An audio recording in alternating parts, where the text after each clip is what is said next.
أعوذ بالله من الشيطان الرجيم. يا أيها الذين آمنوا خذوا حذركم فانفروا ثبات أو انفروا جميعا وإن منكم لمن ليبطئن فإن أصابتكم مصيبة قال قد أنعم الله علي إذ لم أكن معهم شهيدا ولئن أصابكم فضل من الله ليقولن كأن لم تكن بينكم وبينه مودة يا ليتني كنت معهم فأفوز فوزا عظيما.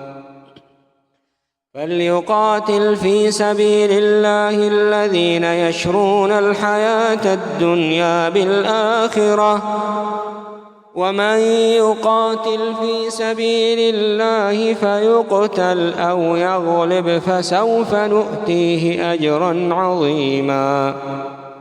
وما لكم لا تقاتلون في سبيل الله والمستضعفين من الرجال والنساء والولدان الذين يقولون ربنا أخرجنا من هذه القرية الظالم أهلها واجعل لنا من لدنك وليا واجعل لنا من لدنك نصيرا.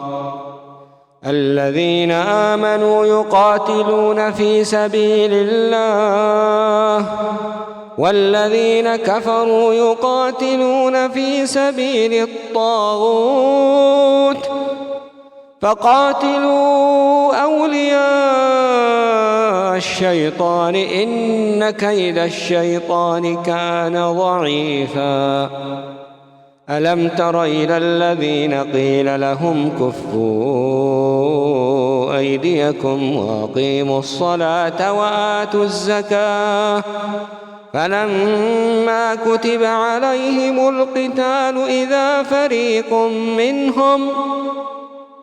إذا فريق منهم يخشون الناس كخشية الله أو أشد خشية وقالوا ربنا لم كتبت علينا القتال لولا أخرتنا إلى أجل قريب قل متاع الدنيا قليل